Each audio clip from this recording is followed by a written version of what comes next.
En Facebook también, Grupo de Neurociencias de Antioquia, también pueden encontrar todo el historial de todas las charlas que hemos tenido y que hemos transmitido en vivo. Entonces, sepan que siempre estamos muy cerquita de ustedes, atentos y prestos para lo que necesiten. Alex, muchísimas gracias. Feliz fin de semana. Igual Nos para todos, vemos en muchas una gracias. próxima ocasión. Y bueno, ahora le damos la bienvenida a nuestra siguiente intervención, que es a cargo de Jason Betancourt. Él es auxiliar de enfermería, trabaja en el Grupo de Neurociencias de Antioquia, también compañero de Alex, de Cindy. Nos va a hablar sobre dos temas en estos, al finalizar esta jornada, queda a cargo de él, sobre baño de paciente en cama y también sobre el riesgo de caídas de los pacientes y los cuidadores. Jason, bienvenido al Hola, muy taller. buenas tardes, Aleja. Muchas Buenas gracias. Muy tardes. buenas tardes a todos. Y pues muchas gracias por acompañarnos en esta tarde. Y por aquí, pues, digámoslo así, complacido de poder compartir con ustedes dos temitas en esta tarde. En este momento vamos entonces a compartir el tema del baño de pacientes. Un tema pues muy chévere, muy importante. Entonces, demos inicio. El baño de pacientes es, digámoslo así, la tarea, digámoslo, más complicada del día, pero que es más satisfactoria para el paciente. Ese es el momento en el que el paciente se siente, digámoslo, más satisfecho, más fresco, más tranquilo, pero también es ese momento en el que nosotros podemos observar muy bien el paciente, su estado, el estado de su piel y pues obviamente también por ahí derecho podemos pues cuidar muy bien de él. Entonces, el baño de paciente es un conjunto de actividades que están dirigidas a proporcionar el aseo corporal y la comodidad del paciente, que incluye todo lo que son los procedimientos de higiene, de limpieza de la superficie corporal, de todas las mucosas externas, y existen principalmente dos tipos de baños, digámoslo así, higiénicos en el paciente. Uno que es el baño que realizamos en la ducha, ¿sí? Donde el paciente todavía es un poquito independiente y se puede ayudar haciendo muchas cositas. Y el otro que ya es el baño en cama como tal, que ya es cuando el paciente sí es muy dependiente y tenemos pues que ayudarlo solo en la cama porque no hay posibilidad pues de trasladarlo al baño o es más riesgoso trasladarlo al baño porque puede sufrir alguna caída. Bueno, ¿cuáles son los objetivos que nosotros buscamos con el baño del paciente? Principalmente satisfacer las necesidades pues, de higiene y el confort del paciente, mejorar la calidad de vida, recoger datos que permitan visualizar el estado general del paciente, así como el estado de su piel, como les comentaba ahorita. En ese momento es donde me puedo dar cuenta si de pronto está haciendo alguna zona de presión, si de pronto está apareciendo algún moradito en su piel. En ese momento me puedo dar cuenta de eso. Además de eso, estoy ayudando a activar la circulación sanguínea para evitar también esas zonas de presión. Puedo establecer una relación con el paciente. En caso de que todavía tenga un poquito de independencia, lo puedo animar y motivar a que sea algo independiente hasta donde sea posible. Y también evitar pues enfermedades en la piel, manteniendo pues una adecuada higiene. Para el baño como tal, entonces pues requerimos de un material necesario cuando es el baño en cama, ¿cierto? Principalmente que el agua esté a una temperatura adecuada, principalmente buscamos que sea pues un agua tibiecita, evitando que sea fría porque ellos les da hipotermia muy fácilmente. Tener pues las toallas a la mano, la esponja, el pañito, la toalla que se requiera, el peine, su cepillo de dientes, la crema dental o el enjuague bucal, dependiendo de lo que vamos a hacer. Ahorita les explico bien. El jabón, la crema hidratante, guantes y tener la ropa limpia para el paciente y para la cama como tal y el pañal en caso pues de que lo utilice. Es muy importante el material, tenerlo listo en el momento en que se va a realizar el baño, porque si no lo tenemos listo en ese momento, tenemos mucho riesgo de que si dejamos el paciente solo, se nos pueda caer, sea de la cama o si lo tenemos en la ducha y no estén las cosas al alcance, también lo tengamos que descuidar y tenemos ahí un riesgo de caída. ¿Qué debemos de tener en cuenta entonces en la hora de realizar el baño? Vamos a explicar al paciente siempre, siempre, independientemente de su estado de conciencia, siempre le vamos a decir qué es lo que se le va a hacer, ¿sí? Así como la importancia y la necesidad de que se le va a realizar una buena higiene y siempre pedirle colaboración en cuanto a él pueda colaborar, ¿no es cierto? Siempre también debemos tener en cuenta respetar la intimidad del paciente, cerrar la puerta de la habitación, ¿cierto? Se le debe aislar, ¿sí? En cuanto sea posible, si hay una sala común, o efectuar el aseo en un cuarto de baño siempre que sea posible, mantener esa intimidad, sea con cortina, ¿cierto? Bueno, evitar las corrientes de aire, muy importante, porque como ellos, digámoslo así, no están muy acostumbrados a recibir el solecito, dependiendo pues si es en cama, las corrientes de aire pueden causar la hipotermia muy fácilmente. Cuando estamos bañándolo a ellos, desde el principio, si sea solo una partecita, ya ellos empiezan a temblar, entonces debemos evitar esas corrientes de aire. Si es en cama, siempre se debe adecuar la altura de la cama y tener siempre el paciente en la posición adecuada según el aseo que le estemos realizando y fomentar la colaboración del paciente en la medida que sea posible. Bueno, entonces en el baño en cama, lo primero ante todo procedimiento, siempre es mejor realizarnos un lavado de manos antes y después de cada procedimiento, utilizar los guantes en la medida de lo posible, si se puede uno o dos pares, porque normalmente cuando estamos realizando baño, ellos tienden a romperse. Bueno, vamos entonces principalmente a desnudar al paciente, procurando dejar expuesta solo la parte que vamos a lavar. Es decir, no lo vamos a desnudar completamente, sino que vamos a desnudar parte por parte. ¿Sí? Bueno.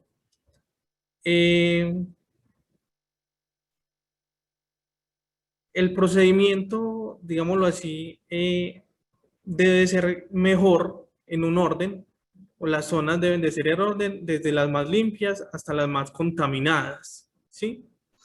Entonces, nos recomiendan que el lavado sea principalmente, primero en las zonas limpias, como es en la cara, las orejas y el cuello, ¿sí? Y que ojalá sea pues solo con agua.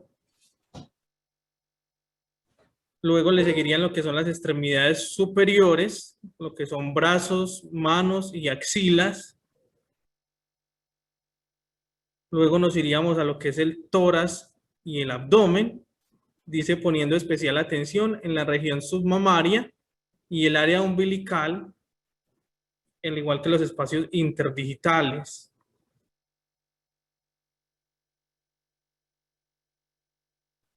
Los espacios interdigitales son los espacios que hay entre cada uno de los dedos, ¿sí? Y nos dice que la región submamaria, que ahorita más adelante se las muestro, que viene a ser como la parte de abajo de las mamas, que tiende a sudar muy fácilmente y se pueden hacer coloraditos pues ahí muy fácilmente. Luego, siguiendo el orden, serían las extremidades inferiores, lo que son las piernas y los pies, como lo indican ahí en la imagen, poniendo especial atención en el área inguinal, en los huecos, en el área inguinal quiere decir el área alrededor pues del pene y la vagina, los huecos poplíteos, que viene a ser detrás de las rodillas, que muchas veces se nos olvida, y los espacios interdigitales, en este caso el espacio que hay entre los dedos de los pies. Siguiendo el orden desde lo más limpio hasta lo más sucio, tenemos entonces que continuaríamos con genitales y periné, donde dice que se debe lavar desde el pubis hacia el periné, es decir, de adelante hacia atrás sin retroceder. Mucho mejor para evitar una contaminación y posterior infección.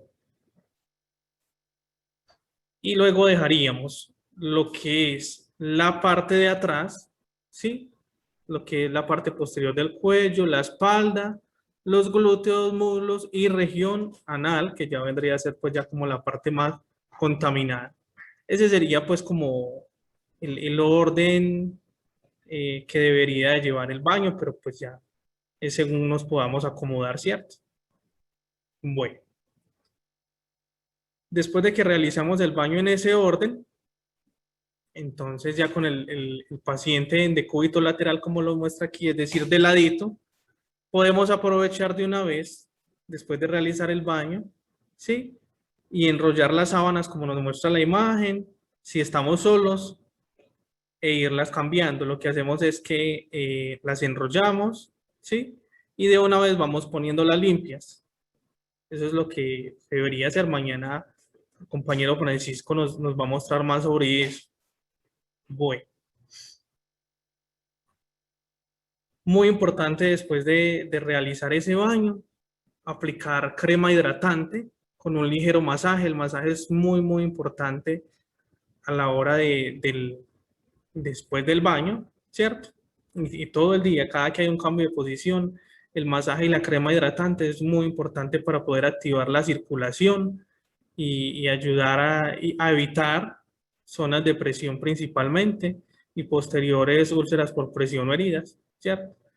Entonces debemos aplicar siempre esa crema hidratante con masajes, ¿cierto? Hasta que se absorba totalmente la crema, ¿sí? Y terminar de hacer pues la cama como tal, limpiarla y ponerle al paciente una pijama o una ropa cómoda en caso pues de que lo requiera, porque debemos de evitar ponerle ropa que, digámoslo así, que se arrugue muy fácil y pueda esas arrugas también causar heridas, ¿sí?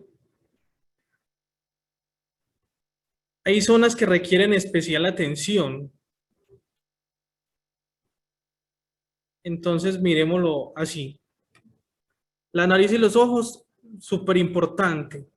Realizar el lavado, en el caso de los ojos, desde la parte interna del ojo, es decir, donde se hacen más secreciones o más lagañitas, hasta la parte externa, ¿cierto? Para no obstruir el drenaje pues, de la glándula lacrimal, es decir, de, de- de esta glandulita pues, interna que hay aquí. Y poner especial atención en pacientes que están en estado de coma, cuya limpieza de fosas nasales y ojos se debe realizar principalmente con, ojalá, con una gasita y suero fisiológico. Si no, con agua hervidita se puede hacer pues la limpieza. Pero sí, ojalá siempre sea pues como con una gasita y hacerlo de la parte interna a la parte externa. Bueno, en las axilas hay que poner mucha atención cuando vamos a lavar las axilas porque se puede irritar muy fácilmente esta parte. Debemos abstenernos mucho de poner polvos debajo de las mamas, ¿cierto? Y debemos de prestar mucha atención, como les comentaba ahora, en esos pliegues mamarios, como lo muestra esta imagen, porque se causa irritación mucho debajo. Entonces, principalmente lo que debemos de tener en cuenta es que al lavar bien esa parte del cuerpo, secarla muy bien, el hecho de que lo sequemos muy bien nos puede evitar esa irritación sin necesidad de utilizar esos polvos. Bueno. El ombligo también es muy importante, muchas veces se nos olvida una limpieza minuciosa para evitar pues como los restos de suciedad que se puedan acumular ahí. En las manos debemos mucho fomentar el autocuidado del paciente en el aseo de sus manos siempre que sea posible, lavarle las manos cada que entre en contacto con genitales, orina o heces, hay que, desde que él sea pues, o se ayude a lavar las manos, entonces hay que animarlo mucho a que se las lave porque ellos se mantienen mucho mandando la mano a los genitales, entonces mantienen, digamos, las manos sucias, entonces hay que animarlos o estarles ayudando a lavar bastante las manos. Durante el baño, como les decía, tener muy en cuenta los interdigitales, si ellos tienen las manos muy cerraditas, porque a veces las tienen muy rígidas también, se debe abrir y limpiar muy bien para evitar malos olores, ¿cierto? En las manos, que le llamamos vulgarmente pues la macueca, puede dar ahí en las manos. Bueno, en los pies también debemos de prestar mucha atención, como les decía, en los interdigitales, los espacios que hay entre los dedos, observar si hay durezas, grietas o rojeces, ahí podemos aprovechar para observar muy bien los pies y poner mucha atención en las uñas encarnadas, ¿sí? Hay que poner mucha atención en eso, más que todo con pacientes que tengan diabetes, ¿sí? O que sufran pues de azúcar en la sangre, porque sabemos que tienden mucho a sufrir algo que se llama el pie diabético y es que cualquier heridita, cualquier uña encarnada, cualquier cosita los puede llevar a una amputación de una extremidad, ¿cierto? Entonces hay que tener mucho, mucho cuidado en esa parte.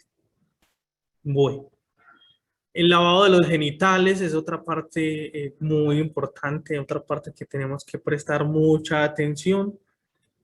Nos dice que debemos, cuando vamos a hacer el lavado de los genitales, colocar las rodillas flexionadas, ¿sí? Y en rotación externa, es decir, hacia afuera, las rodillas flexionadas y los pies abiertos, siempre que sea pues posible, hasta donde el paciente lo permita. En las mujeres es muy importante lavar esa zona con una esponja pues jabonosa, siempre, como les cuento, de arriba hacia abajo, ¿sí? Evitando pues retroceder, porque sabemos que si se va a heces fecales por el meato urinario, puede causar infección muy fácilmente. Entonces siempre lo vamos a hacer en ese orden, ¿sí? Y limpiando cuidadosamente los labios externos, internos también, para evitar pues que quede ahí como suciedad.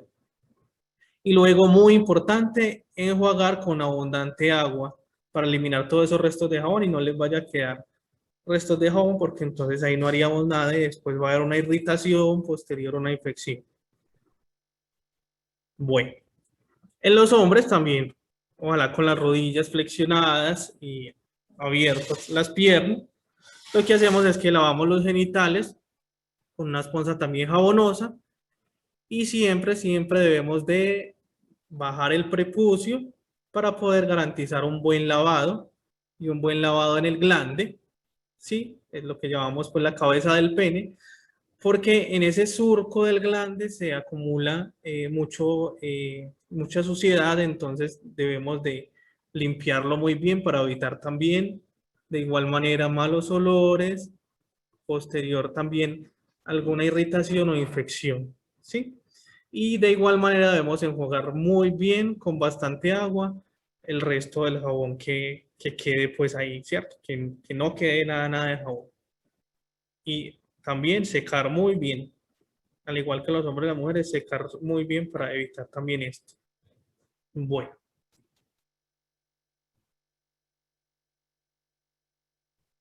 Dice, bueno, aquí nos decía que secar, bueno, colocar bueno, siempre que tengamos que retraer el prepucio, debemos evitar dejarlo retraído y volverlo a su estado normal para evitar pues un edema en el glande o una parafimosis, es decir, pues que se estreche y ya no pueda retroceder, ¿cierto? Y eso causa mucho dolor. Bueno, importantísimo también la higiene de la boca, es otra parte muy, muy importante durante el baño, ¿sí? Y después de las comidas, cuantas veces sea necesario, hay que realizar la higiene de la boca para evitar pues principalmente alguna infección, alguna gingivitis. Eh, lo que hacemos entonces es siempre y cuando el paciente se ayude y pueda escupir, pues lo hacemos con el cepillo normal y el Colgate y se le pasa su agüita, ¿cierto? Pero si él no lo puede hacer, entonces lo que hacemos es que normalmente lo hacemos con gasita, con el mismo cepillo envuelto gasitas y con enjuague bucal, ¿sí? Con eso lo podemos hacer yéndonos pues a limpiar toda la boca sin olvidarnos pues del paladar y la lengua porque se acumulan muchos resticos de comida o de secreciones, ¿cierto? Y en caso de que sea prótesis dental, también debemos de retirarla, poderla meter en el vaso con su enjuague bucal, ¿sí? Para ayudar pues también a la limpieza de esto y también debemos de realizar limpieza con el enjuague bucal a las encías. Bueno, aquí nos muestran eh, si el paciente pues no se puede movilizar de la cama como tal, nos dice que podemos realizarlo inclinando la cabeza del paciente hacia un lado como nos lo muestra la imagen, ¿cierto? Y preparar la torunda o la gasa y mojarla con ese líquido antiséptico que viene a ser pues el enjuague bucal. Ojalá sean enjuagues bucales sin alcohol. Proceder a la limpieza de la boca, tener muy en cuenta lo que es el paladar, la lengua, la cara interna de los carillos, es decir, la parte de adentro de los cachetes, las encías y los dientes. Nosotros cuando estemos realizando el baño de un paciente tenemos que pensar cómo quisiéramos nosotros estar o cómo lo hacemos nosotros para estar satisfechos, ¿cierto? Entonces, del mismo modo debemos hacerlo con ellos para que ellos también se sientan satisfechos con el aseo.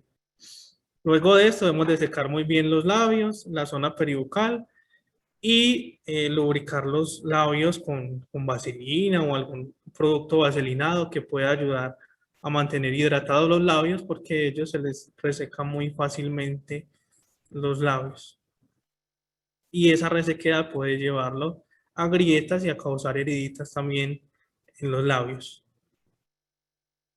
Bueno, el cabello, ya sí ya depende pues en cuanto al género, ¿cierto? Masculino o femenino. En las mujeres sí es un poco más complicado pues en cuanto al procedimiento del cabello porque ya la familia o cada uno deciden si realizan el baño del cabello diario, interdiario, ¿cierto? Entonces, pero es imprescindible pues que se peine el cabello y se cepille al menos una vez al día, ¿cierto? Dice aquí que en cuanto a mujeres deberá lavarse la cabeza al menos una vez por semana, pero eso pues ya es decisión de la familia como tal, ¿cierto? O del paciente, si no lo puede referir. Bueno.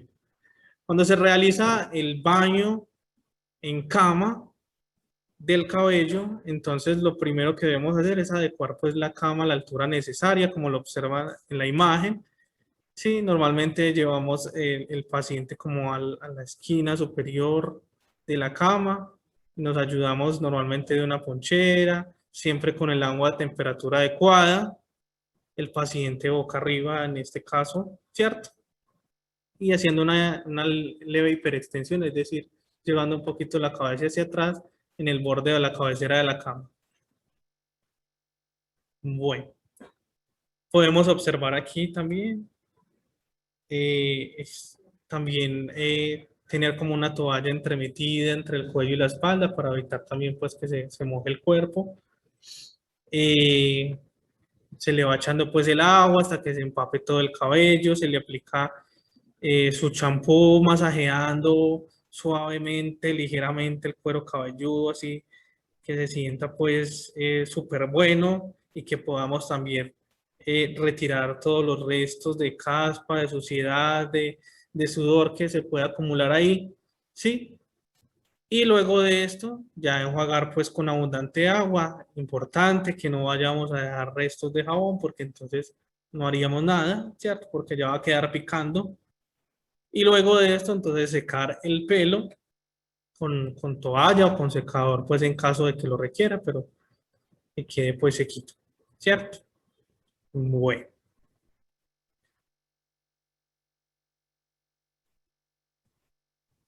esto en cuanto al baño en cama y también aplicado también en cuanto al, digámoslo así, al orden, ¿sí?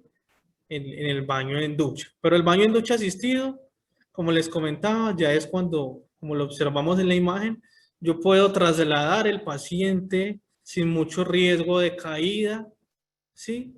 Cuando tengo, digámoslo así, algo adecuado, el baño para poderlo hacer ahí, ¿sí? Como podemos observar en las imágenes, los baños, digámoslo, están adecuados con barandas para poder que el paciente pues se sostenga, mientras él se ayuda en algunas cosas, yo ayudarle en otras, ¿cierto? Pero eso es pues muy importante si se puede hacer en el baño, ¿cierto? Entonces, muy importante, valorar el grado de dependencia del paciente en el que se le pueda facilitar la ayuda o la supervisión durante el procedimiento. Es decir, si él dice, no, es que yo soy capaz de bañarme solo, y usted lo puede observar que sí lo hace, entonces dejar que lo haga, ¿cierto? Y ya cuando usted vea que no lo hace, pues entonces también ayudarle con algunas partes que él de pronto no se puede asear muy bien, ¿cierto? Siempre las medidas de, perdón, de seguridad para prevenir las caídas, como les comentaba. En este caso, siempre estar vigilante, tener las barandas en el baño ayuda mucho, ¿cierto? Y tener, como les decía al principio, todo el material necesario cerca, ¿cierto? Para no tener que retirarnos de ahí, de donde podamos observarlos y para que tampoco quede muy fuera del alcance del paciente que pueda, digámoslo así, de pronto provocar una caída. Bueno, esto en cuanto al baño, como les digo, es algo cotidiano, ¿cierto? Pero que nosotros debemos de pensar en el momento en que lo estamos realizando, en nosotros también, en cómo nos gustaría estar, en qué satisfecho, en qué tan satisfechos nos gustaría quedar después de realizarnos el baño. Bueno, en cuanto al pañal, si lo están utilizando, el cambio del pañal, existen diferentes tipos de pañales. Eso depende también, como digámoslo así, del grado de incontinencia del paciente. Eh, entonces, hay unos que son menos absorbentes y otros son más absorbentes. Hay unos, como lo vemos aquí, que son como tipo panties, que, digámoslo, son menos absorbentes y son cuando el paciente es más independiente. Normalmente los que todavía salen a la calle, de pronto todavía tienen un poquito de pena y dicen, no, yo me pongo este pañal, casi no se ve, ¿cierto? Muchos lo utilizan, digámoslo, por ese estilo, ¿cierto? Y ya los otros son más absorbentes, ¿sí? Que normalmente pues se ve más abultadito porque tiene más algodón para absorber pues lo que elimina, ¿sí? Entonces, obviamente siempre en el baño, pues después del baño vamos a hacer el cambio del pañal, no le vamos a colocar el mismo pañal sucio, sudado, ¿cierto? Así se vea limpio, así se vea limpio, se le debe cambiar porque está sudado, ¿sí? Bueno. Cuando realizamos el cambio del pañal, que eso depende de cuántas veces ellos realicen, eliminen o, o hagan deposiciones en él, pero sí se debe hacer recomendablemente mínimo 3 veces al día, ¿sí? Es como mínimo las 3 veces al día para evitar que haya pues mucho exceso de sudor en esa parte y posterior también vigilar, echarle cremita para pues, evitar de pronto alguna zona de presión. Entonces, dice que el equipo y el material que debemos de tener en cuenta en el momento en que vamos a realizar ese cambio de pañal es la esponja, ¿cierto? Que vayamos a utilizar el jabón en caso de que sea necesario de que lo limpiemos tan allá, ¿cierto? La ponchera siempre con agua tibiecita, en caso de que sean toallitas o pañitos nada más, dependiendo de lo que haya hecho. ¿Sí? El pañal del tipo más adecuado viene por tallas, ojalá casi siempre sea una talla adecuada porque si le ponemos una talla más grande, entonces lo que vamos a hacer es que si le queda grande y hace una deposición grande, es decir, da el cuerpo o elimina mucho, pues lo que va a hacer es que se le va a salir por un lado y pues no hacemos nada, ¿cierto? Bueno, siempre, ojalá siempre utilizar guantes y siempre crema humectante o antiescaras. Yo ahí tengo una imagen de Decitin, pero no estoy haciéndole pues propaganda de Decitin. Eh, existen muchas cremas humectantes, las cremas humectantes pues que conocemos para las manos, ¿cierto? Y antiescaras normalmente son cremas con óxido de zinc, ¿sí? Que son cremas más pastositas que nos ayudan mucho a proteger los pliegues inguinales, es decir, las ingles, ¿cierto? En los trocánteres, es decir, a los lados de los glúteos, en las caderas, nos ayuda mucho a proteger también de zonas de presión. Pero esos son cremitas de óxido de zinc, que son más pastositas. Conozco una, no por hacerle propaganda, pero es muy económica, que la venden en las tiendas de uno, no vale más de 5.000 pesos y son súper buenas y rendidoras. Bueno, siempre hacerle, cada que echamos la cremita humectante, aprovechar para hacerle su buen masajito, para aumentar esa circulación, para activarla, ¿cierto? Y evitar como esos coloraditos en esa parte, ¿sí? Aquí en la imagen simplemente pues como nos muestran en caso pues de que se le pueda realizar el cambio de pañal de pie, aunque me parece que es más riesgoso y más complicado hacerlo de pie, es mejor siempre con el paciente acostado. Lo que hacemos es que lo llevamos al decúbito lateral, es decir, lo ponemos de ladito, ¿cierto? Realizamos la extracción del pañal suavemente, lo limpiamos, ¿sí? Y de una vez aprovechamos teniéndolo así de ladito para volverle a ubicar otra vez el pañal, como nos muestra en la imagen, siempre procurando que el pañal quede bien ajustado, ¿sí? Tanto en la cintura como en las zonas inguinales o en las ingles, que quede bien ajustadito para evitar que se salga lo que vaya a ser, ¿cierto? Entonces, es eso principalmente. Y bueno, por aquí, en cuanto a este tema, muchas gracias por su atención. Si tienen alguna pregunta, eh, me cuentan. Ya vamos con otro temita para compartir que es muy chévere. Hola, sí, muchas gracias, Jason. Gracias, Pues Ale. tenemos, sí, tenemos comentarios, Sí. pues que para las personas que de pronto todavía no tienen una persona enferma que esté en cama, pues estos conocimientos son de mucha utilidad.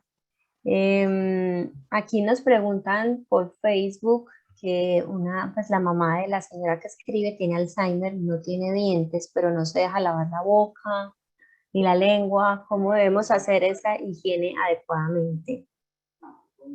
Bueno, no, en este caso sí, no, se le debe explicar, pues lo máximo posible, porque de todas maneras se le debe realizar limpieza, digámoslo así, así sea aprovechando mientras está más tranquilita o más dormidita, pero siempre de ladito, para evitar pues obviamente que se nos vaya a ahogar. Y ahí sí lo haríamos simplemente con gasita, remojadita con este enjuague bucal, ¿cierto? Para poder pues como limpiarla bien sin necesidad de que sea mucho líquido para no irla pues a ahogar, pero siempre hay que, digámoslo así, explicarle la importancia, ¿cierto? Hasta donde nos pueda, digámoslo, entender. O como le digo también, cuando esté más tranquilita o más dormidita, hacerlo pues con la cabeza de ladito para que no se nos vaya a ir, así sea un poquito pues de enjuague. Listo, Jason, muchas gracias. Ya podremos continuar con la siguiente y aquí yo voy acumulando preguntas por si para el Listo, final. ¿Listo? listo, muchas gracias.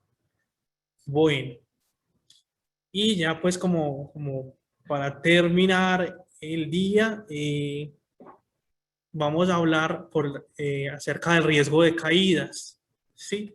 Muy importante también este tema, eh, más que todo pues con nuestros pacienticos y nuestros adultos, eh, para que, digámoslo así, podamos prevenir o sepamos qué hacer para prevenir una caída, porque una caída posteriormente nos puede llevar al postramiento, posteriormente nos puede llevar a infecciones, a fracturas y posterior a eso pues la muerte, que sucede mucho, ¿cierto?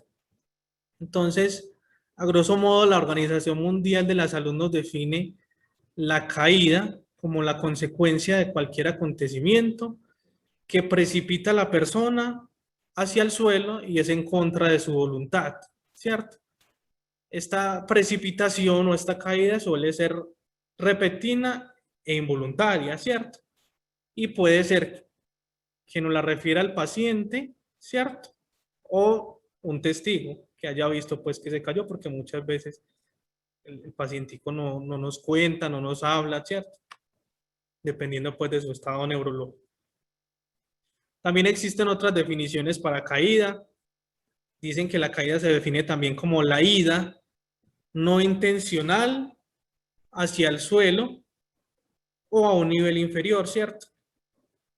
Y otra propuesta de definición es que es un desplazamiento no intencional también del cuerpo a un nivel inferior a la posición inicial, con la incapacidad de corregir como esa caída en un tiempo hábil. Normalmente cuando, digámoslo, sufrimos una caída, pues, y estamos bien físicamente, neurológicamente, pues uno, y en cuanto a la edad también tiene mucho que ver, uno pues lo primero que hace es reaccionar y poner las manos dependiendo de cómo vaya a ser la caída, y es más fácil pues que haya una reacción y evitar pues mayor daño, digámoslo, en esa caída, ¿cierto? Entonces nos dice también que hay una incapacidad de corregir esa caída en un tiempo hábil, ¿cierto? Y que es determinado por las circunstancias o por los factores que comprometen que no haya una estabilidad del cuerpo, ¿cierto? Entonces, para que haya una caída, hay unos factores de riesgo, ¿cierto? Vamos a verlos principalmente. Existen unos factores de riesgo intrínsecos, es decir, internos, ¿cierto? Propios del paciente. Y hay otros extrínsecos, quiere decir externos, es con lo que hay en el ambiente o lo que está alrededor, ¿cierto? Son dos tipos de factores, pero veámoslos pues más coloquialmente, ¿cierto? Intrínsecos, entonces, como le decía, es que son internos, son propios del paciente, ¿sí? ¿Cuáles pueden ser? La edad avanzada, claro. Entre más edad, hay más riesgo de caída, ¿cierto? Porque no tenemos, digámoslo, la misma estabilidad y no podemos reaccionar de la misma manera. Entonces, la caída, digámoslo así, puede ser con mayor daño, digámoslo así, ¿cierto? Hay estudios que dicen que el riesgo de la caída aumenta a partir de los 65 años y cada año va aumentando ese riesgo, ¿cierto? También nos dice que hay más riesgo en las mujeres porque digámoslo, al cerrar su ciclo menstrual, más adelante la osteoporosis o esa descalcificación también puede ser un riesgo de que a la hora de sufrir una caída pueda fracturarse más fácilmente, ¿sí? Bueno, ¿cuál otro factor es intrínseco dentro del paciente? Una historia anterior de caídas.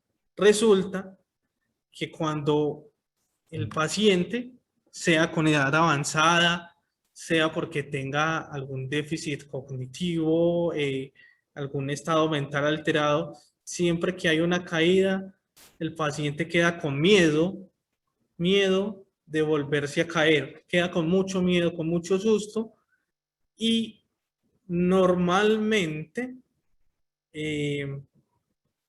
ese susto no les da seguridad de moverse y se cae más fácilmente. Eso es lo que pasa.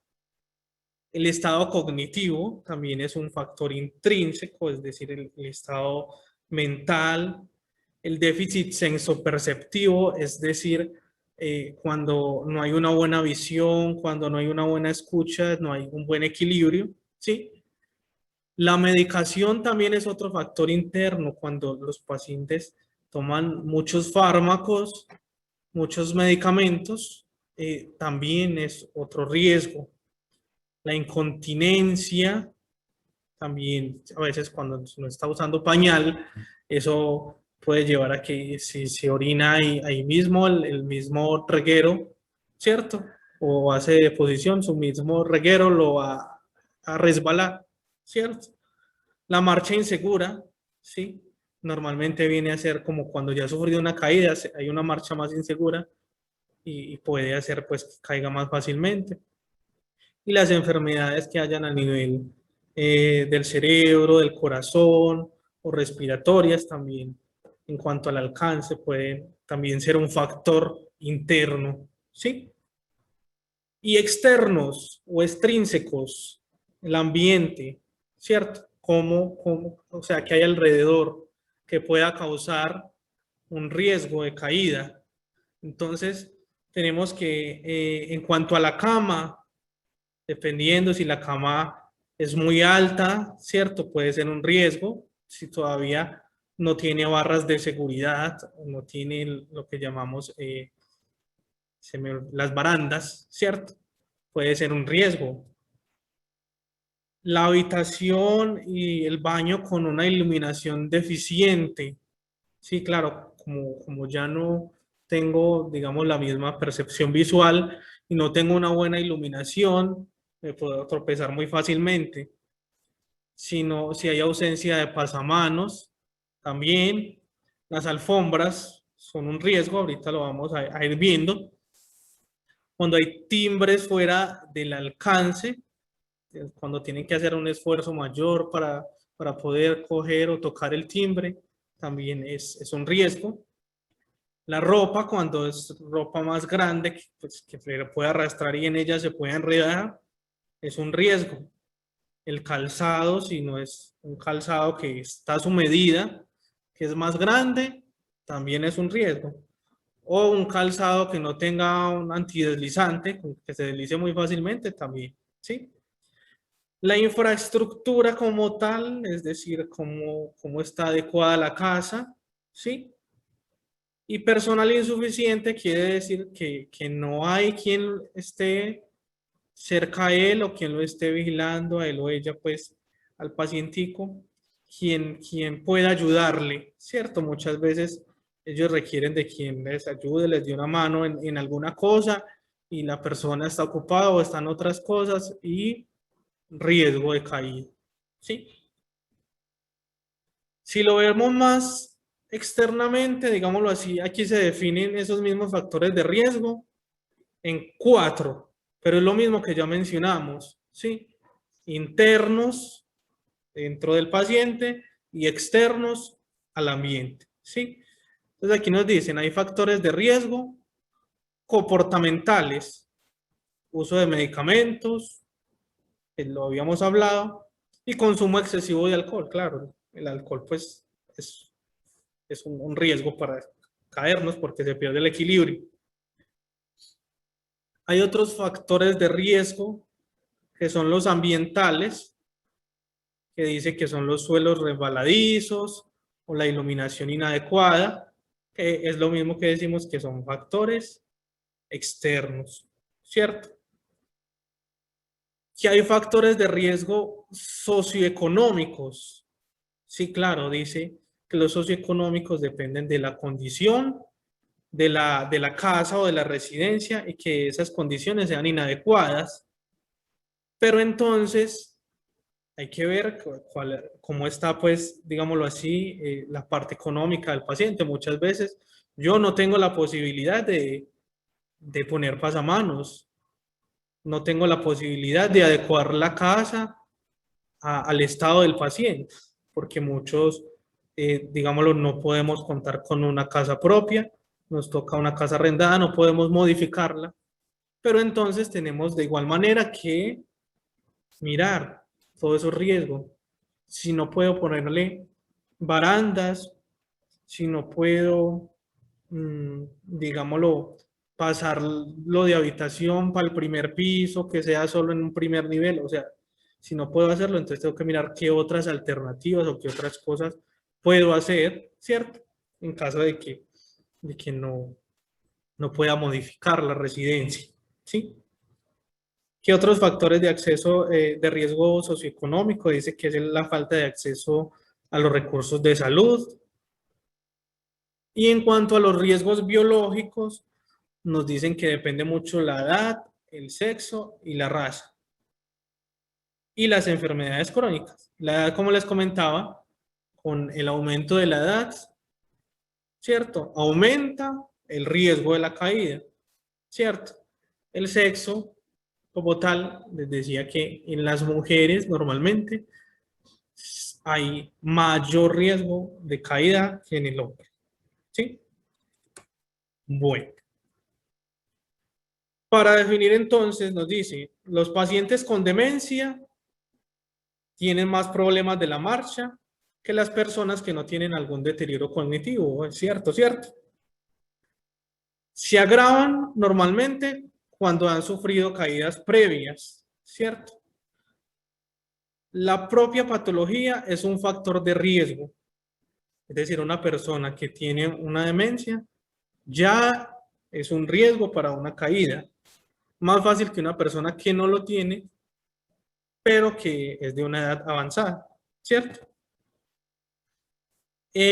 La polifarmacia, lo mismo que hablábamos ahorita, la ingesta de varios medicamentos, es lo que se llama más de 4 medicamentos al día, incide en que sea un riesgo de caída en el paciente con enfermedad de Alzheimer, normalmente porque ellos tienen que tomar medicamentos anticonvulsivantes, relajantes, de diferentes tipos de medicamentos, y esto normalmente los puede dormir un poquito, ¿cierto? Entonces no tienen la misma, se pueden marear, ¿cierto? Entonces no tienen, digámoslo, la misma capacidad para moverse sin riesgo, ¿sí? Bueno. Consecuencias. La mayoría de caídas se producen en el domicilio o en sus alrededores, ¿cierto? Generalmente durante el desempeño de actividades cotidianas, como el hecho de solo caminar, el hecho de solo cambiarse de posición en la cama o el hecho de hacer la rutina de ir al baño, ¿sí? Normalmente cotidianamente son esas actividades las que pueden causar o en las que hay una caída, ¿cierto? ¿Y qué pasa con la caída? Que la caída puede tener consecuencias o tiene consecuencias, ¿cierto? Dependiendo también de la superficie donde caiga, de cómo caiga, ¿cierto? ¿Cuáles son las consecuencias? Las lesiones como tales, es decir, pues solamente le causó una herida, ¿cierto? Puede pasar, o varias heridas, o ya fue una fractura, ¿sí? Y eso le da una incapacidad funcional a la parte del cuerpo que se afectó, ¿cierto? Ya no es lo mismo, y aquí es donde el paciente empieza a tener esa pérdida de independencia, ya no es lo mismo y ya hay que ayudarle, ¿cierto? Y como ya le da miedo, entonces hay que ayudarle porque se puede volver a caer, ¿sí? De ahí también otra consecuencia es que si hay una fractura y si hay lesiones mayores, ingresa a la institución de salud, hay que llevarlo a un hospital, ¿cierto? Allí le realizan todos los exámenes y normalmente si hay fracturas y no son bien tratadas o son fracturas, por ejemplo, como la del fémur, que es este hueso del muslo, ¿sí?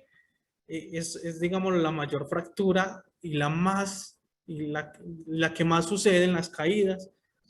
Esta fractura, digámoslo así, es grave y si no se trata bien, eh, puede haber una posterior infección y si no hay un tratamiento bueno de la infección, puede llevar a la muerte, ¿sí? Muchos pacientes, la principal que conozco, que he conocido muchas historias de pacientes que caen, esa caída les generó una X fractura, ¿sí? Existen mucho las que son del fémur y de la cadera como tal, ¿cierto? Entonces, ya sigue el postramiento en la cama, entonces ya el paciente no se quiere mover, entonces el paciente ya no se mueve porque tiene mucho dolor, entonces resulta que esta cirugía se infecta muy fácilmente, infección sobre cirugía sobre infección y posterior la muerte. Sucede mucho y muy a menudo, ¿cierto? Aquí en cuanto a un estudio, dice, el 28% de las personas que cayeron falleció. El 78.5% eran mujeres, una gran cifra de mujeres, y el 21.5% hombres. El 42.8% de los fallecimientos ocurrieron en menos de un mes después de la caída. Es decir, tuvieron lugar como consecuencia directa a esta. Y como les contaba, incluyendo principalmente la fractura del fémur, es decir, del hueso, del muslo, que también conecta con la cadera, que es digamos, lo primero pues que se afecta cuando uno se cae, ¿cierto? Y el 57.2% de esas muertes ocurrieron en menos de un año tras la caída del anciano, del adulto mayor, ¿sí? Además, muchas de las personas quedaron en la cama, presentaron confusión mental, luego neumonía, también úlceras por presión y otras complicaciones. Y esto es lo que explica la morbilidad y las muertes derivadas de la caída, lo que les contaba ahorita. Después de que caen, sufren fractura de cadera o de fémur principalmente, quedan postrados en la cama, ya no es lo mismo, ya hay mucha dependencia, puede causar úlceras por presión, la cirugía no sirvió, se infectó, infección sobre infección sobre infección, y esto lleva a la mortalidad después de la caída. ¿Sí? Entonces, la prevención de la caída es uno de los indicadores de calidad de los cuidados. O sea, la prevención es lo principal, es lo que vamos a hablar aquí. ¿Qué debemos hacer? ¿Cómo vamos a prevenir? ¿Cómo vamos a hacer para que no se caigan nuestros pacientes? ¿Sí? Entonces, lo primero que hay que hacer es identificar los riesgos intrínsecos, es decir, qué riesgos tiene mi paciente por dentro, qué le pasa, qué tiene, y los factores extrínsecos, o sea, mi exterior, mi ambiente, el ambiente del paciente. Sí, voy a evaluar el domicilio y modificar el entorno, sí se puede, como les decía, todo depende de los recursos económicos, sí, pero tengo que hacer lo posible o mirar de qué otra manera lo puedo hacer, sí, que hayan dispositivos apropiados para los problemas físicos o sensoriales del paciente, ¿cierto? Si requiere de caminador, si requiere de silla de ruedas, si requiere del bastón, ¿sí? Si requiere de audífono, si requiere de sus gafas, ¿cierto? Todo eso es muy importante para que el paciente se sienta bien, ¿sí? Tenga más seguridad al caminar. El fortalecimiento muscular y el ejercicio de equilibrio es muy importante. Ayudar a ese ejercicio, a ese fortalecimiento muscular, si yo le puedo ayudar haciendo terapia o si él todavía es algo independiente y va a la tercera edad o ahora virtualmente, se ayudan con ejercicios, con muchas cositas. El hecho de ayudarlos a que caminen, de ayudarlos a mover sus extremidades, ¿cierto? Los va a ayudar a que estén fortalecidos muscularmente, ¿cierto? Y siempre la educación para prevenir caídas, tanto para nosotros como para el paciente. Si él me entiende, yo poderle explicar, por aquí no se puede, por aquí sí, debemos evitar esto, debemos evitar lo otro, ¿cierto? Muchas cositas. Bueno, dice aquí, dentro de la prevención al menos en cuanto a la cama, ojalá la cama sea baja, ¿cierto? Que no sea cama alta. Comprobar la suela de los zapatos para evitar resbalones, que lo habíamos hablado ahorita. Si hay escaleras interiores, debemos por lo menos bloquear el principio y el final de las escaleras, que cuando se utilice sea con supervisión, ¿cierto? Y si las personas necesitan ayuda para caminar, que debemos de observar si requiere un caminador, si requiere de su bastón, ¿cierto? Si requiere de la ayuda de nosotros, pero siempre, siempre estar muy pendientes para prevenir, ¿sí? Bueno. En cuanto al baño, ¿cierto? Que era lo mismo que habíamos hablado ahora cuando estábamos hablando del baño en la ducha asistido, siempre y cuando se pueda, ojalá tener los pasamanos o las barandas, si se puede, muy chévere, ¿cierto? Para poder evitar eso, si no se puede, entonces tengo que estar ahí con el paciente, tengo que ayudarle porque tengo que evitar que se caiga, ¿cierto? Tengo que darle la mano. Pero si se puede tener esos pasamanos, es de gran ayuda, ¿cierto? Siempre que haya un antideslizante en el baño, en la bañera, hay muchos tapeticos por allá antideslizantes, ¿cierto? Para evitar, pues, ese riesgo en la habitación también, ¿cierto? Vigilar siempre que el suelo esté siempre seco. Sabemos que cualquier reguerito, o sea, incluso hasta nosotros nos podemos caer, ¿cierto? Entonces tenemos que estar muy, muy pendientes. Eliminar o acorchar los salientes de los muebles y retirar los obstáculos que puedan dificultar la circulación. Entonces siempre tenemos que estar pendientes de que no vayan por ahí, vea, como aquí nos muestran una imagen, el carrito en unas escaleras, complicadísimo, ¿cierto? Entonces vigilar siempre que no hayan obstáculos por ahí para que la persona pueda circular bien, ¿sí? Una buena iluminación en las habitaciones, durante el día, durante la noche, ¿cierto? Se requiere que haya un buen punto de luz, una buena iluminación para que siempre puedan ver bien, ¿cierto? Aquí nos dice evitar escaleras, ubicar el dormitorio, el baño en la planta baja. Si se puede, pues, cierto, porque como le digo, si yo puedo evitar las escaleras y tengo cómo ubicar el dormitorio en la parte de abajo, el primer piso, ¿cierto? Pues todo depende de los recursos socioeconómicos. Bueno, y aquí espero que no se me vayan a aburrir, que es lo último, es, es una escala de evaluación, es decir, es lo que nosotros vamos a evaluar en este momento. Ustedes se van a empezar a evaluar en su hogar, ¿cierto? Si hay algún riesgo de caídas. Entonces, simplemente dice sí o no y toda esta escala nos lleva a lo que ya hablamos, ¿sí? Y a cositas que de pronto no hayamos mencionado y es de preguntarnos, ¿sí? Y de una vez educarnos o aprender, ¿cierto? Que debemos de tener en cuenta para prevenir, ¿cierto? Estas caídas. Entonces, nos habla por varios ítems y nos dice, uno de los ítems es las tareas domésticas. Entonces, limpia las salpicaduras tan pronto como se producen.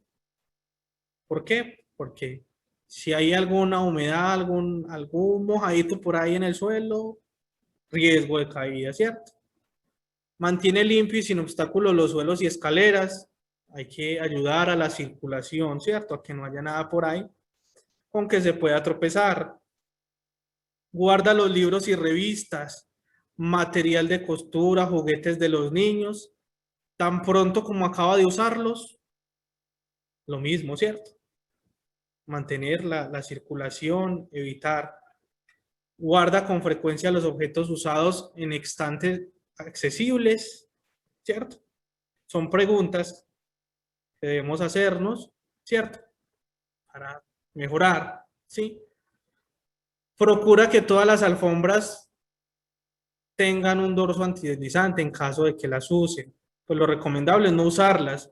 Aquí podemos observar en esta imagen en la parte de abajo.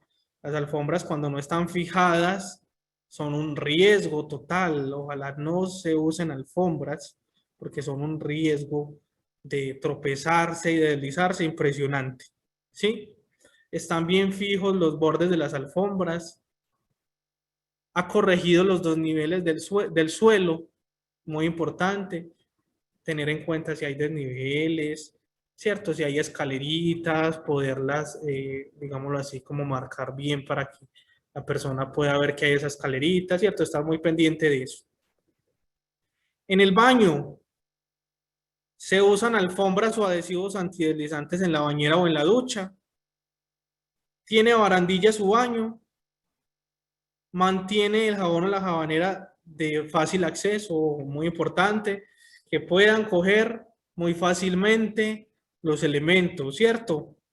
Son de fácil acceso las toallas u otros elementos, por eso vamos a tenerle todo ahí listo para que no tenga que moverse mucho en el baño porque es un riesgo. Usted sabe que el baño es riesgo para todos.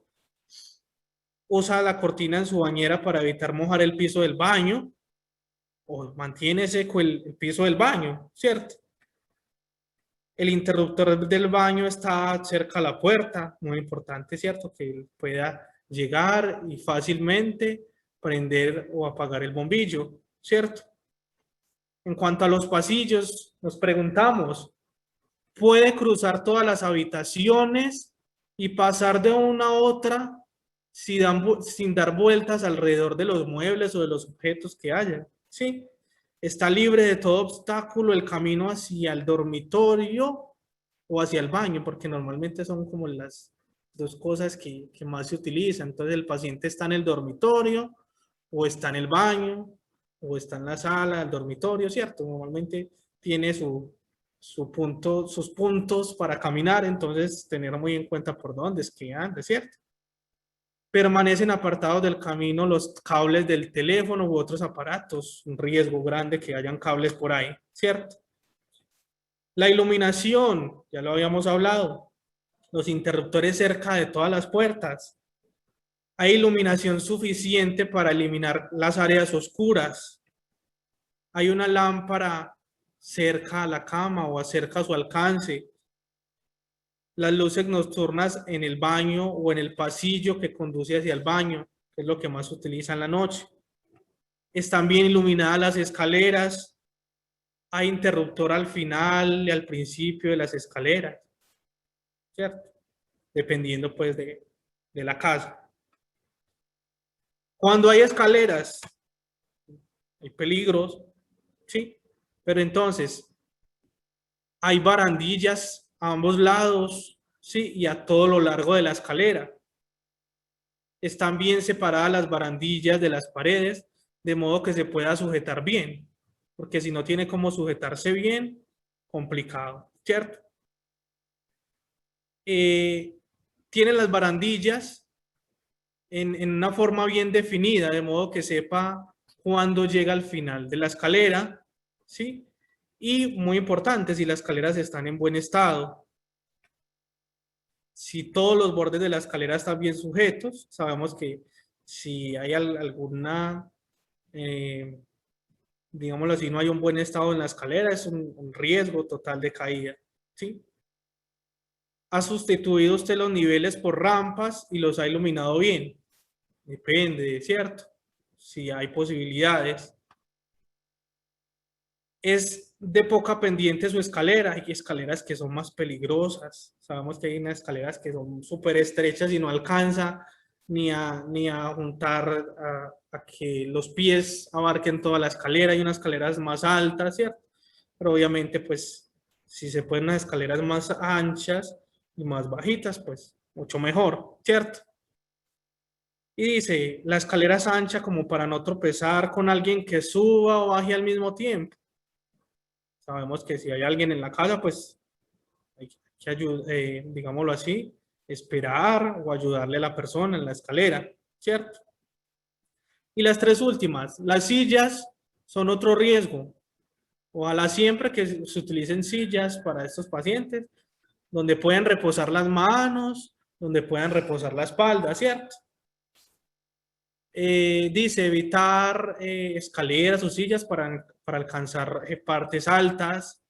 Siempre usa usted una silla fuerte para alcanzar partes altas. ¿Están todas las sillas en buen estado? Otra pregunta muy importante.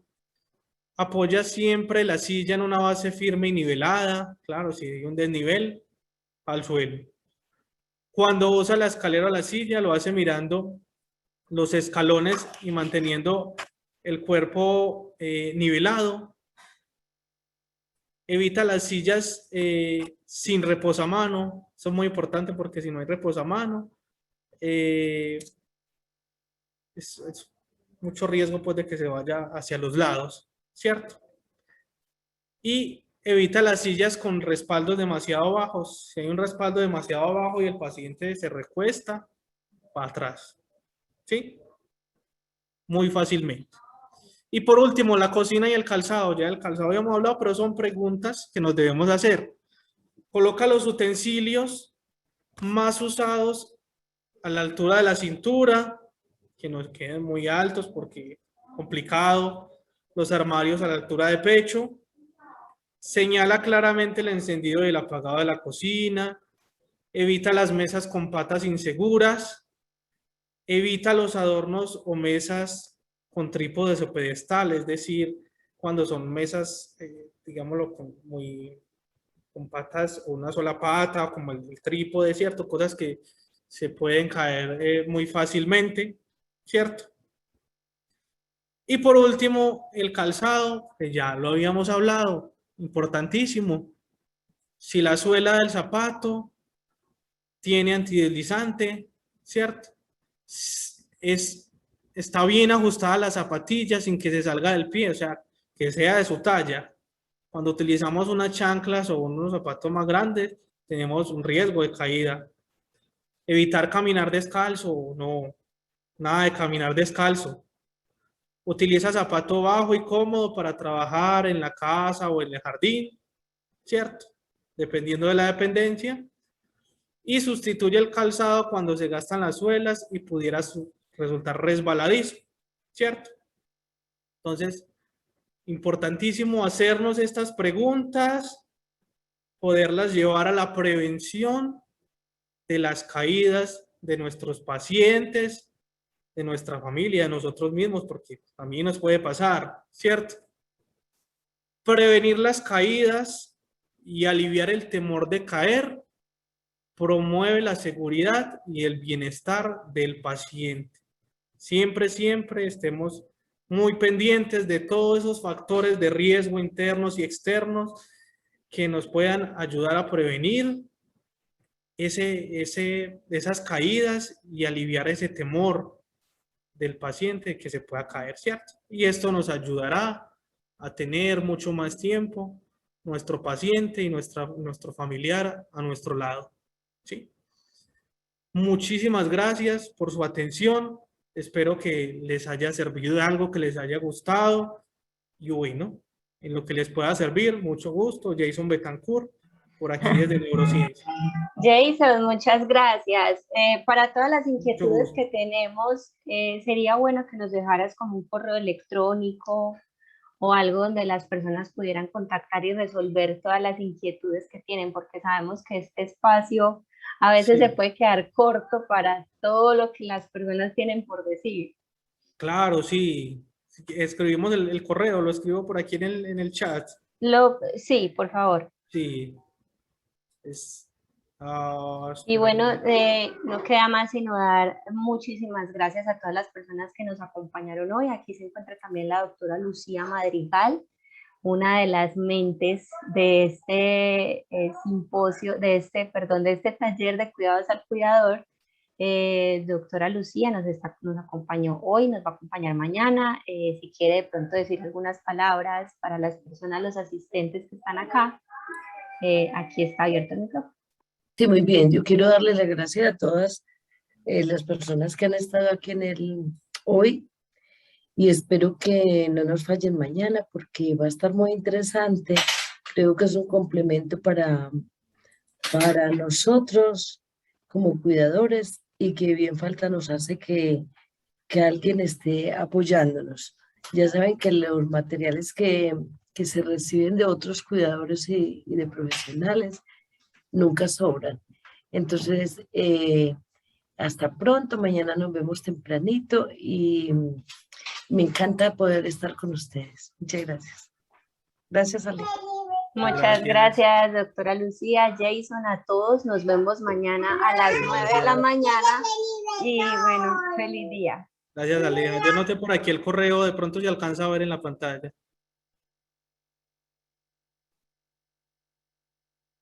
Listo, todos lo apuntan. De todas formas, ya saben que esto queda grabado. Mañana también vamos a grabar la jornada. En el Facebook también encontrarán todas las charlas que hemos encontrado, que hemos realizado. Y bueno, feliz tarde, feliz fin de semana y nos vemos mañana en una próxima jornada a las 9 de la mañana, antecitos de las 9 de la mañana para que podamos empezar muy puntuales. Feliz resto de tarde. Hasta luego, que esté muy bien. Feliz tarde.